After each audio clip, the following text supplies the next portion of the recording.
So you're 60 with $1.5 million inside your IRA. Do you have any idea how bad your tax problem is? In this video, we're going to go through some of the challenges that you have, and in part 2, we're going to show you some potential solutions.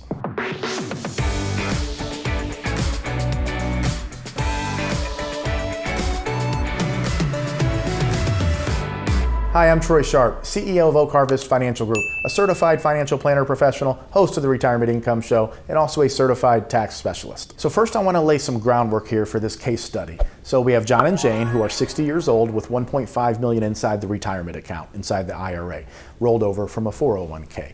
Social Security, they're going to take, we'll look at 62 and 67, but you'll see that there's not a big difference from a tax planning perspective of when they take Social Security. And then they want to spend about $60,000 a year in retirement, of course, increasing with inflation. Okay, so the first thing that kind of sticks out here, we're going to look at, this is the conventional wisdom. So this is taking Social Security early at 62, because a lot of people say, I'm retiring, I don't have an income, I may not live that long, let's just go ahead and turn Social Security on, because that means we withdraw less from our retirement accounts. Pretty common thought process. I'm sure most of you have had those thoughts if you're in this stage of pre-retirement. Comparing just over here now, so this is conventional wisdom still, but taking Social Security at full retirement age. So a couple things I want to point out.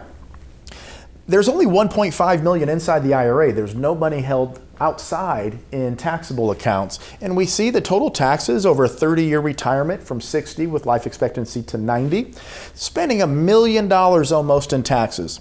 Over here, we do cross over $1 million in taxes. So this is not assuming a large rate of return. We're not looking at 9, 10, 11% average rate of return here. This is right around about 6%, give or take a little bit in that range. So the more growth we have, if you're comfortable with the stock market, the more taxes you will pay over the course of retirement, because those accounts grow more and you're forced to start taking required distributions out at 72. Okay, so there's really not a lot to look at here, and this is why I'm not shocked, because I've seen people do this for years where they defer their retirement accounts as long as possible and then take out what they need along with taking Social Security soon. So there's really not a lot of planning or strategy if that's the case. It's just a choice that you're going down that road. So I want to kind of show you here. So if we follow the conventional wisdom advice, which financial advisors in this country have been recommending for decades. First, here's the Social Security combined husband and wife at about $36,000. Let me make this a little bit bigger here. And then over here, if we defer out, $56,000. So we do see a higher Social Security, obviously, but look at the estimated taxes paid. So we could get away with paying very little taxes in the beginning. But as we start to go out, I want you to look to see how big this tax problem actually becomes. So that's how we get to about $1 million, and this is just going to 90. Over here, same difference. We can pay very minimal taxes in the beginning. And then as we go out, we have a pretty big tax problem down the road. Because we're not taking a lot of money out of the accounts, relatively speaking, we do see the account balances grow. So some people say, hey, I'm fine with that if that's the case.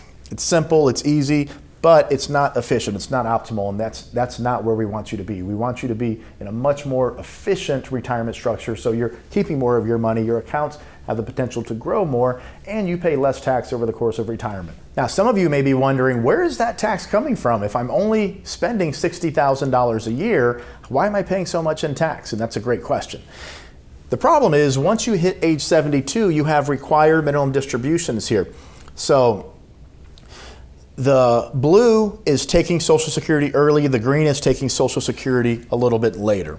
If you take Social Security later, that means you had to pull more from your retirement accounts from 60 to 67 or 62 to 67, and therefore since you pulled more out, your balances are lower and your required distributions are lower. So that's why the green's a little bit lower than the blue here. But over here on the y-axis, we see exactly how much money that is that you have to pull out of these accounts, and that's why you're paying so much in tax. If you leave all that money inside the IRA, Once you turn Social Security on, if you wait till 67 or even 62, that's taking or providing you a significant amount of income relative to the overall $60,000 spending goal. So we don't have to take much out of the retirement account. It balloons, it grows, which makes you feel secure, but you're really setting yourself up for this huge tax trap down the road. And we see RMDs get to be $100,000, $150,000, $200,000.